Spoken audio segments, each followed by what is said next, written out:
बघा आजचा आपला जो या ठिकाणी पेपर झालेला आहे त्या पेपरमध्ये सगळ्यात महत्त्वाचा मुद्दा आता बी नंबरचा सेट या ठिकाणी माझ्याकडे आहे. डायरेक्ट तुम्हाला मी संभाव्य उत्तरं जी आहेत, ती उत्तरं काय बघा त्या ठिकाणी या ठिकाणी देण्याचा प्रयत्न करतो. पहिला एक भाग लक्षात ठेवा चला या उत्तरामध्ये संभाव्य आहे तर सुरुवातीलाच बोललो मी. कदाचित त्या ठिकाणी आयोग तुम्हाला यापेक्षा वेगळी उत्तरं एखाद्या अर्ध्या प्रश्नाचं देऊ शकतं बघा. त्यामुळे आपण संभाव्य हा शब्द वापरलाय. त्याला जास्त वेळ घेत नाही डायरेक्ट या ठिकाणी सुरू करून देतो. पहिला प्रश्न आहे बघा तुमचा या ठिकाणी हिस्ट्रीवरती आहे. पुढीलपैकी कोणते विधान चुकीचे आहे? थोडंसं आपण जर त्याचं क्लासिफिकेशन जर केलं, तर क्रांतिकारी चळवळी आपण ज्याला म्हणूया हिस्ट्रीतल्या त्यातला हा प्रश्न आहे. भगतसिंग व राजगुरू यांनी सॉन्डर्स या ब्रिटिश अधिकाऱ्याची हत्या केली. एक नंबर त्या ठिकाणी आपण जर बघितलं आपल्याला चुकीचं विधान त्या ठिकाणी निवडायचं सांगितलेलं आहे. आता हे चुकीचं नाहीये, हे त्या ठिकाणी बरोबर आहे. नाशिकचा जिल्हाधिकारी जॅक्सनची हत्या अनंत लक्ष्मण कान्हेरे यांनी पण केलेली आहे. हे पण त्या ठिकाणी बरोबर आहे. आणि मुंबईचा कमिशनर रँड, बघा या रँडची हत्या या ठिकाणी चाफेकर बंधूंनी केली, बरोबर आहे. परंतु तो मुंबईचा कमिशनर नव्हता, तो आहे बघा त्या ठिकाणी पुण्याचा कमिशनर. चुकीचं विधान क आहे. म्हणजे आपलं या ठिकाणी फक्त क हे तुमचं काय बघा इथं करेक्ट आन्सर येऊन जाईल. ओके, या पुढचा प्रश्न जर आपण घेतला बघा, 1909चा मोर्लो मिंटो सुधारणा कायद्याबद्दल या ठिकाणी स्टेटमेंट दिले, त्याला आपण भारतीय सुशासनाचा कायदा असं म्हणूया. जर तुम्ही स्टेटमेंट जर बघितलं तर लक्षात घ्या, स्टेटमेंट आहे बघा, हे शुद्ध टोनग्याचे आचाळ ठरतील, यातून लोकहिताचे दूध मिळणे शक्य नाही, अशी प्रतिक्रिया या ठिकाणी कोणी दिली? पहिला एक भाग लक्षात ठेवतो बघा, होम रूल आंदोलन आपल्या भारतामध्ये सुरू झालं होतं 1916 मध्ये. सुशासन ज्याला आपण म्हणूया, या मागणीसाठी हे आंदोलन त्या ठिकाणी भारतीयांना सुशासनाचे अधिकार मिळावेत या मागणीसाठी आंदोलन सुरू झालं होतं. आणि फायनली त्या ठिकाणी सरकारने 1909 साली हा सुशासनाचा कायदा पास केला, मोर्लो मिंटो कायदा. आणि या कायद्यावरती ही टीका जर कोणी केली असेल तर आपला आन्सर पाहिजे बघा लोकमान्य टिळक, हे त्या ठिकाणी आपलं आन्सर पाहिजे. Okay, 3 number. चला 3 नंबरचा प्रश्न आपण घेऊया. बघा इथं समाज सुधारकांच्या वरती प्रश्न आलाय, सिंपल मुद्दा. 1887 मध्ये सार्वजनिक सभेचे चिटणीस, त्याला बरोबर आहे. त्यानंतर बघा म्हणजे गोपाळकृष्ण गोखले यांच्यावरती प्रश्न आहे, तो पुन्हा सार्वजनिक सभेच्या त्रैमासिकाचे ते संपादक होते, हे पण बरोबर आहे. 1902 मध्ये केंद्रीय कायदेमंडळाचे सदस्य होते, हे चुकलेले मित्रांनो. केंद्रीय कायदेमंडळाचे सदस्य त्या ठिकाणी 1902च्या पुढे होते. इथं काय विचारलंय 1900, म्हणजे हे चुकलेलं आहे. आणि 1895 साली त्यांनी भारतीय राष्ट्रीय सभेच्या चिटणीसपदी निवड झाली. म्हणजे अ ब ड आपले ऑप्शन त्या ठिकाणी बरोबर आहेत. म्हणजे आपला करेक्ट जर आपण बघितलं अ ब ड म्हणजे त्या ठिकाणी 2 नंबर तुमचं उत्तर पाहिजे बघा, क चुकलेलं आहे. ठीक आहे, या पुढचा जो प्रश्न आहे 4 नंबरचा आपण घेतोय. प्रश्न आहे बघा तुमचा 31 ऑक्टोबर 2020 रोजी मुंबईत लाला लजपत राय यांच्या अध्यक्षतेखाली जे आयटक, ज्याला आपण all India trade union Congress असं म्हणूया, तसं जे पहिलं अधिवेशन भरलं होतं, या अधिवेशनाला खालीलपैकी कोण हजर नव्हते असं विचारलंय. याचा करेक्ट आन्सर डायरेक्ट घेऊन टाका, महात्मा गांधीजी. म्हणजे त्या ठिकाणी 3 नंबर तुमचं ऑप्शन इथं पाहिजे बघा. बाकी सर्व नेते त्या अधिवेशनाला या ठिकाणी आले होते. पुढे जर आपण बघितलं 5व्या नंबरचा या ठिकाणी प्रश्न आहे बघा. प्रश्न जर आपण बघितला 1857च्या उठावाबद्दल हा प्रश्न आहे. बंडवाल्यांना एक जरी समर्थ नेता मिळाला असता तरी भारतातील इंग्रजांचे राज्य नष्ट झाले असते, जॉन लॉरेन्स. चला पुढं. लोकमान्य टिळकांनी या ठिकाणी जर आपण बघितलं बघा, बेत रायफली व काडतुसे बनवण्याचे शिक्षण घेण्यासाठी कोणाला नेपाळला पाठवले? ऑप्शन थोडेसे कन्फ्यूज करणारे होते. त्याचा करेक्ट आन्सर आहे बघा हनुमंतराय कुलकर्णी, कृष्णाजी प्रभाकर खाडीलकर, हे त्याचं त्या ठिकाणी ऑप्शन आहे. जर तुम्ही पुढे गेले बघा 7व्या नंबरचा प्रश्न आपण घेऊया. इतिहासावरती 10 प्रश्न होते, भूगोलवरती पण त्या ठिकाणी 10 प्रश्न आपल्याला विचारलेले आहेत. बघा प्रश्न तुमचा आहे वसाहतवाद. वसाहतवाद जो आहे बघा, त्यामुळे भारतामध्ये खालीलपैकी काय परिवर्तन घडून आले? पहिलं परिवर्तन बघा, राष्ट्रवादाची भावना वाढीस लागली, 100% बरोबर आहे. मध्ययुगीन राजवटीचा शेवट झाला, भारतात नागरीकरणाचा वेग वाढला, देशी उद्योगधंद्यात वाढ झाली, हे नाहीये.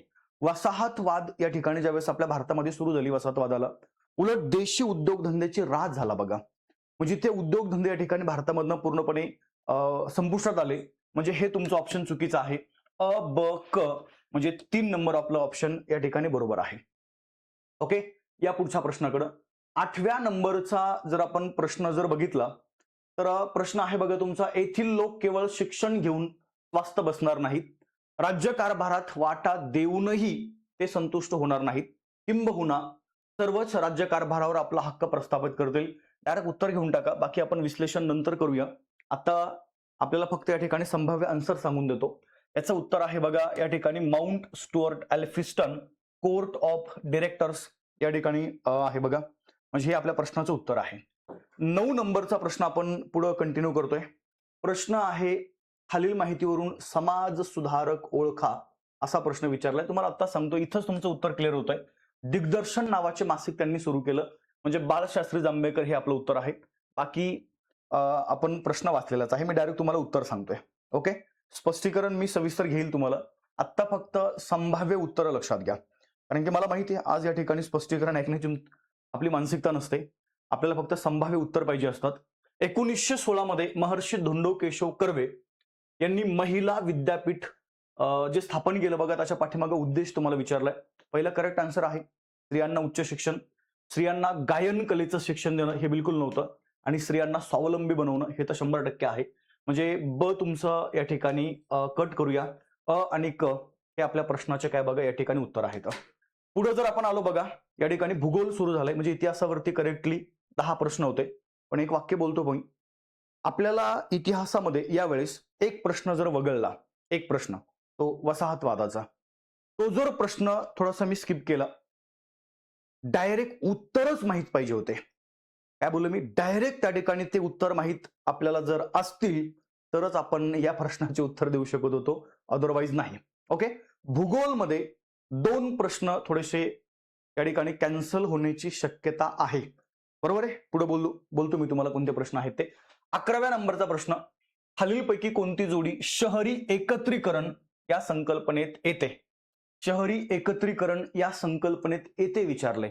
ऑप्शन पाहूनच आपण उत्तर देऊ शकतो. ठाणे नाशिकचे काही विषय नाही, सातारा सांगली नाही, डायरेक्ट मुंबई नवी मुंबई हे आपलं या ठिकाणी उत्तर आहे बघा.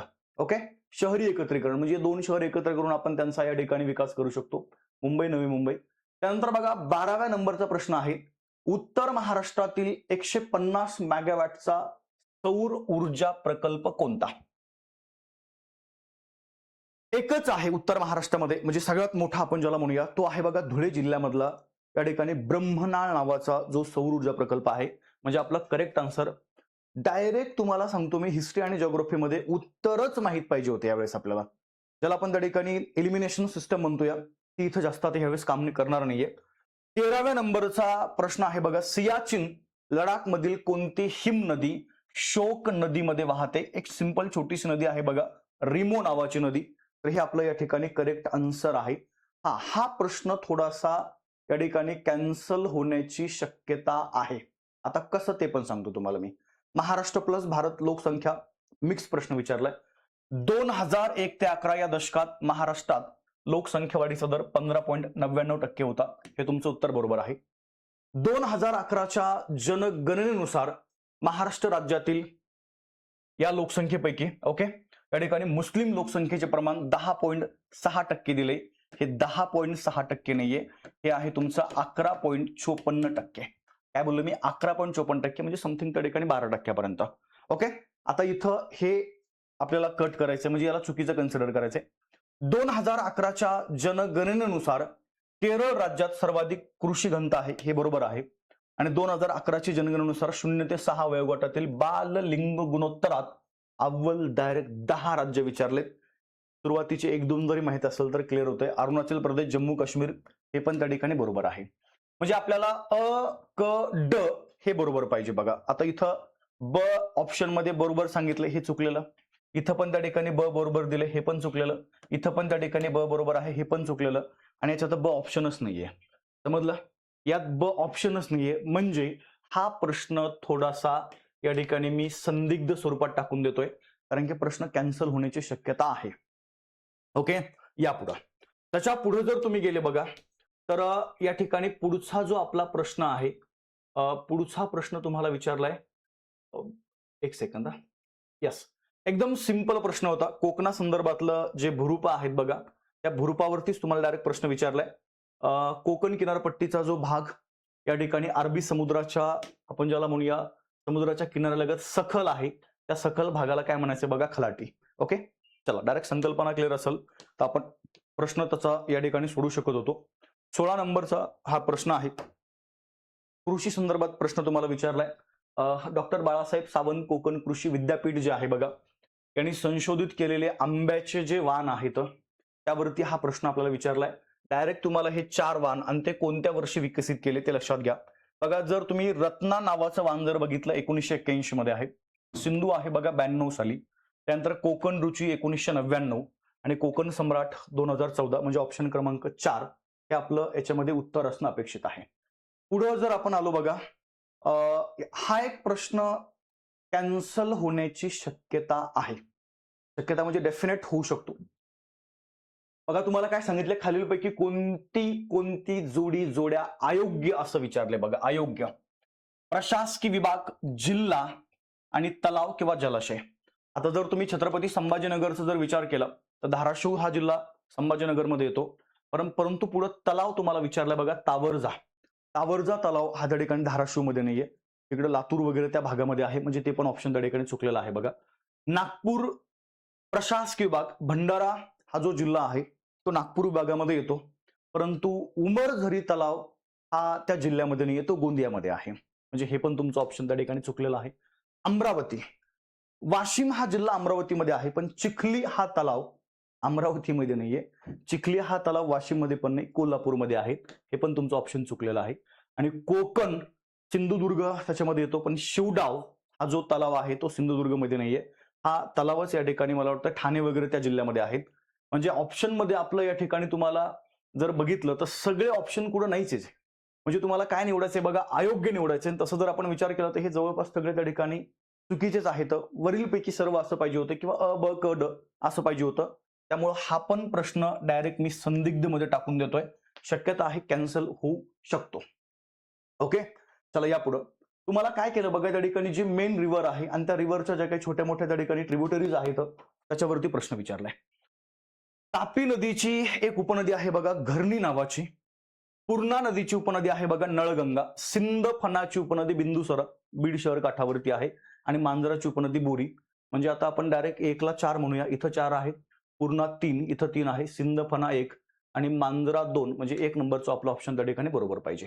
या पुढे जर तुम्ही गेले, अजून 1-2 प्रश्न आहेत. यस, हा प्रश्न एकदम 100% करेक्ट. लक्षात घ्या, तलावाचे शहर जर आपण बघितलं बघा, महाराष्ट्रामध्ये तलावाचे जिल्हे जर तुम्ही पाहिले, भंडारा गोंदिया जिल्ह्यांना तलावाचे जिल्हे म्हणायचे.